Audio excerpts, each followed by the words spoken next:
Before we begin, take a moment to settle in. This is not a fast story, and it isn't meant to be. Tonight we're stepping into the life of Ivan the Terrible. Not as legend, not as myth, but as a human being shaped by fear, power, and belief. There are no heroes waiting here, only lessons written in silence and consequence. So sit back, let the noise fade, and allow the past to speak in its own time. This is the story of Ivan the Terrible. Picture a throne soaked not in blood from battle, but in blood spilled indoors. Not enemies, not invaders, friends, priests, wives, children. Now picture a king who did not inherit cruelty, but learned it. A boy who watched nobles beat his servants for sport. A child who slept beside corpses. A ruler who built a private army dressed in black, whose horses wore severed dog heads so that even the animals smelled of death. This is not legend. This is not folklore. This is Ivan IV of Russia, the first man to ever call himself Tsar. And this is the story of how power broke a child so completely that terror itself became his language. Chapter 1. The Boy Who Was Forgotten. Ivan was 3 years old when his father died. 3. Too young to understand death, but old enough to understand abandonment. The Kremlin did not mourn him. It circled him. Power in medieval Russia was not inherited gently. It was seized, contested, whispered about in dark corridors and candlelit chambers. Ivan's father, Grand Prince Vasily III, left behind not a legacy of stability, but a vacuum, and vacuums attract monsters. Ivan's mother, Elena Glinskaya, ruled as regent. She was intelligent, ambitious, and despised. The boy watched as courtiers bowed to her face and sharpened knives behind her back. When Ivan was 8, she died suddenly, poisoned. No one said it out loud. No one needed to. From that moment on, Ivan ceased being a child. He became property. The boy Tsar was locked inside the Kremlin, not for safety, but convenience. The boyars, Russian nobles, ruled in his name, stealing from the treasury, abusing servants, and beating Ivan's companions openly just to see if he would cry. Sometimes they starved him. Sometimes they ignored him for days. He slept in cold rooms while nobles feasted below. Cruelty, when done repeatedly to a powerless child, does something unnatural. It teaches patience. Ivan learned to watch. He learned who laughed, who flinched, who lied best. He learned that mercy did not exist, only timing. At 12 years old, Ivan discovered something else. Power feels good when it finally arrives. One morning, Ivan summoned the boyars. They came smiling. They always smiled at the child. Ivan pointed to Prince Andrei Shwisky, one of the men who had beaten his servants and humiliated him for years. Ivan spoke calmly. "Take him." The guards hesitated, then obeyed. Prince Shwisky was dragged outside and thrown to a pack of hunting dogs. The boy watched. He did not look away. This was the moment Russia's future changed. Not because a man died, but because a child learned that fear works faster than love. At 16, Ivan did something no ruler of Russia had ever done. He crowned himself Tsar, not prince, not regent. Tsar, a title derived from Caesar. It meant God's chosen autocrat. Russia was no longer ruled by tradition. It was ruled by will, and Ivan's will burned hot. At first, Ivan tried to be good. He married Anastasia Romanovna, a woman who softened him. Under her influence, he reformed laws, protected peasants, and restrained his temper. For a moment, Russia breathed, but trauma does not disappear. It waits. When Anastasia fell ill, slowly, painfully, Ivan watched her fade the same way his mother had. Poison, he was told. Again. When she died, something inside him collapsed permanently. This was not grief. This was confirmation. The world in Ivan's mind was a nest of vipers, and vipers must be crushed. Ivan divided Russia in two. One half ruled normally. The other half became his personal nightmare kingdom, the Oprichnina. He formed an elite force dressed in black.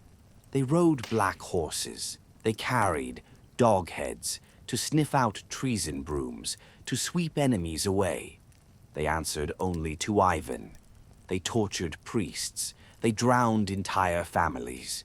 They executed nobles publicly while Ivan watched, sometimes laughing, sometimes praying. Faith and sadism merged into something uniquely horrifying. A whisper that becomes a scream. There are cities that fall in battle, and cities that are punished. Novgorod was not conquered. It was accused. And in Ivan's Russia, accusation was a death sentence that needed no evidence. Only imagination. Ivan did not wake one morning and decide to destroy Novgorod. The thought arrived the way madness often does. Quietly. A rumor. A whisper carried by a servant's servant. A letter intercepted. Or perhaps forged. Novgorod, they said, was plotting. To defect, to invite the Polish king, to betray Moscow. There was no proof, but proof had become irrelevant. Ivan did not live in reality anymore. He lived in interpretation. Every glance was a threat, every silence a conspiracy. Every prayer whispered by someone else was aimed against him. He began rereading old betrayals in his head, the way a man picks at a scab, until pain feels preferable to uncertainty. At night, Ivan paced. He prayed until his knees bled. He fasted until his body shook. Then he feasted until he vomited. Faith did not calm him. It fed him. Winter came early. Snow erased roads, froze rivers, muted screams. Ivan gathered the oprichniki, black cloaks, black banners, black horses breathing clouds of steam like living furnaces. They rode north toward Novgorod, thousands of them, moving through villages like a slow, inevitable plague. This was not an army. This was an idea with weapons. Villagers watched them pass and felt something worse than fear. They felt certainty. Novgorod was ancient, older than Moscow, proud, independent in spirit even after conquest. Its churches rang bells in warning when Ivan approached.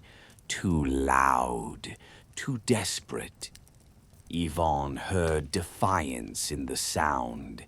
He entered the city beneath icons and crosses, his face calm, almost serene.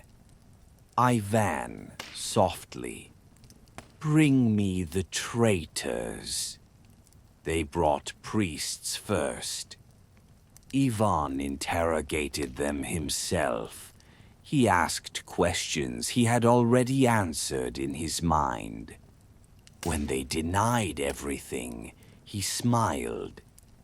Denial meant guilt. Executions began slowly, deliberately. Ivan wanted Novgorod to understand. Families were tied together, parents bound to children, and marched to the frozen Volkhov River. Holes were cut into the ice. One by one, they were lowered into the black water. Not pushed, lowered, so they would feel it. The river did not turn red, it turned silent. For 5 weeks this continued, 5 weeks of screams echoing through frost-choked streets. 5 weeks of Ivan watching, sometimes from a throne, sometimes from horseback, sometimes standing so close that victims mistook him for mercy. This is where the horror deepens. Ivan did not always order executions. Sometimes. He listened. He let people speak. Confess. Beginning. Invent crimes just to give their suffering meaning. And Ivan absorbed every word. He was not just killing bodies. He was collecting terror. Each scream reinforced his belief. If they fear me, they cannot betray me. But fear does not create loyalty. It creates silence. And silence drove Ivan further into his own head. At night, Ivan could not sleep. He heard footsteps that weren't there. Voices whispering through stone walls. He accused his own guards of plotting mid-sentence. Some were executed on the spot. Others vanished quietly. Power had inverted reality. Ivan was no longer responding to threats. He was manufacturing them, because a world without enemies meant facing himself. And that was unbearable. During the massacre, witnesses noted something disturbing. Ivan sometimes laughed, not loudly, but with a thin, breathless chuckle. The sound of a boy discovering control for the first time. The abandoned child inside Ivan had returned. Not crying, not afraid, but finally, in charge. How many died in Novgorod? Historians argue 10,000, 20,000. More. The truth is worse. No number mattered, because the massacre wasn't about bodies. It was about a message burned into the Russian psyche. The Tsar is not accountable to men. The Tsar is not bound by law. The Tsar is terror made flesh. Novgorod never recovered, neither did Ivan. When Ivan left the city, he took something with him. Not treasure, not prisoners. Confirmation. He had acted on paranoia and survived. The world had not collapsed. God had not struck. There is a kind of evil that announces itself with fire and screams. And there is another kind. The kind that kneels, that fasts, that prays until the body breaks. This is the evil that believes it is chosen. Ivan's private quarters were always lit, not brightly, but constantly. Candles burned day and night. their wax pooling like melted bone at the base of icons. Darkness terrified him, not because of what it hid, but because of what it suggested. Darkness meant silence, and silence meant thought. Ivan slept little. When he did, he woke screaming, convinced he had heard his mother's voice, or his dead wife's breath, or God himself whispering accusations he could never quite remember. So he stayed awake, reading scripture, rewriting prayers, repeating the same lines until words lost meaning and became sounds again. Ivan married again, and again, and again. 7 times in total, though the church forbade more than 3. He did not see contradiction. He saw exception. Each wife was chosen not just for beauty, but for obedience. At first, Ivan was attentive, almost gentle, but affection quickly turned to scrutiny. He watched how they ate, how they prayed, who they spoke to, how long their eyes lingered on anyone else. Love to Ivan was not comfort. It was surveillance. No woman could escape comparison to Anastasia, his first wife, the one who had calmed him. Her absence was a constant presence. Ivan became convinced she visited him, sometimes in dreams, sometimes awake. He accused new wives of being sent to replace her, not by love, but by enemies, poisoners, spies. Women stopped speaking freely around him. Then they stopped speaking at all. Ivan believed God spoke to him, not in thunder, in patterns, a candle extinguishing itself, a page tearing at the wrong verse, a servant tripping while carrying wine. Everything was a message.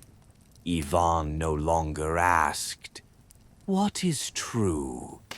He asked, "What does this mean about me?" He fasted for days, then punished himself for hunger. He ordered priests to beat him during confession, not as penance but proof. Blood became reassurance, pain became communication. Courtiers learned new rules. Never speak first, never speak last, never contradict, but never agree too quickly. Ivan tested loyalty constantly. He accused men of treason, then watched their reactions. Fear meant guilt. Calm meant deception. Tears meant performance. There was no correct response. The court became a psychological maze where survival depended on reading a mind that could not be read. Executions increased, not publicly, but quietly. Men disappeared. Names were scratched out of records. It was as if Ivan believed erasing memory could erase threat. One night, Ivan stared at his reflection for hours. He asked it questions. The reflection did not answer. He took this as defiance. This is the moment historians rarely describe, because it cannot be proven. But witnesses later spoke of Ivan talking to himself, arguing, negotiating, praying aloud for forgiveness for crimes he had not yet committed. The future haunted him as much as the past. Ivan's eldest son, also named Ivan, was everything the father had once been. Intelligent, passionate, alive. And this frightened him. The boy challenged decisions, spoke of mercy, questioned executions, not openly, but enough. To Ivan the Terrible, disagreement did not sound like debate. It sounded like betrayal rehearsing itself. The seeds were planted. Even the church grew uneasy. Ivan blurred the line between devotion and delusion. He attended services obsessively, then violated church law without hesitation. He protected monks, then executed priests. They saw what others could not say aloud. Ivan was no longer using religion to justify power. He was using power to rewrite religion, and in his version God always agreed with him. By now Ivan was never alone, and yet he was completely isolated. No one spoke truth. No one offered comfort. No one dared reflect his humanity back to him. Isolation does not weaken tyrants, it distills them. Every doubt sharpened into certainty, every fear hardened into doctrine. And one night, in a single flash of rage, Ivan would destroy the only future he had left. In the next episode, the unthinkable happens. A father raises his hand, a son collapses, and Russia watches its future bleed out on the floor. Because terror, once unleashed, does not recognize family. Ivan was not old, not by modern standards, but his body was ruined. Years of fasting, self-flagellation, stress, and sleeplessness had twisted him inward. His hands shook, his joints swelled, his face sagged beneath a beard that no longer hid the exhaustion in his eyes. The body remembers what the mind denies. Ivan's body remembered everything. He smelled of medicine and incense. His breath came shallow, uneven, as if each inhale required negotiation. Ivan became obsessed with prophecy. He summoned astrologers, mystics, seers, men who spoke carefully, knowing truth was fatal. They told him dates. He survived them. They told him omens. He outlived them. Each survival made him more afraid, because if death could not catch him, what else awaited? On his final day, Ivan played chess, a slow game, a deliberate game. Witnesses said he smiled faintly, not in joy but in recognition. Chess had rules. Ivan found comfort in that. Kings moved one square at a time. Mistakes were visible. Endings were unavoidable. Mid-game, Ivan slumped forward. No cry, no command, no final decree. The Tsar was dead. There was no celebration, no mourning, only relief, quiet, suspicious relief. Servants waited for orders that never came. Courtiers whispered, unsure if the silence itself was a test. When terror ends suddenly, people do not cheer. They wait to see if it was real. Ivan's successor was weak, unready. Russia entered chaos, civil war, famine, foreign invasion. A period remembered simply as the time of troubles. Ivan had ruled through fear so completely that when fear vanished, nothing remained to hold the nation together. No trust, no systems, no future. History named him the Terrible, but the original word meant something closer to the awe-inspiring, the dreadful, not evil, not insane, but overwhelming. And this is the most disturbing truth of all. Ivan was not a monster born. He was a child shaped, neglected, humiliated, abandoned, then handed unlimited power. Ivan believed fear would protect him. It did not. He believed terror would secure loyalty. It dissolved it. He believed God was on his side, but God, if watching, remained silent. The tragedy of Ivan the Terrible is not just what he did. It's that he proved something timeless. Absolute power does not corrupt slowly. It reveals instantly. Even centuries later, Ivan's shadow remains. In how rulers centralize power, in how paranoia masquerades as vigilance, in how cruelty is justified as necessity. When leaders demand fear instead of trust, they are speaking Ivan's language. Ivan the Terrible is gone, but the crown he wore, the one forged from trauma, fear, and unchecked authority, has never stopped moving. It waits for the next frightened child, the next wounded ruler, the next person who mistakes control for safety. Because history does not repeat itself, it listens. And when it hears familiar footsteps, it opens the door.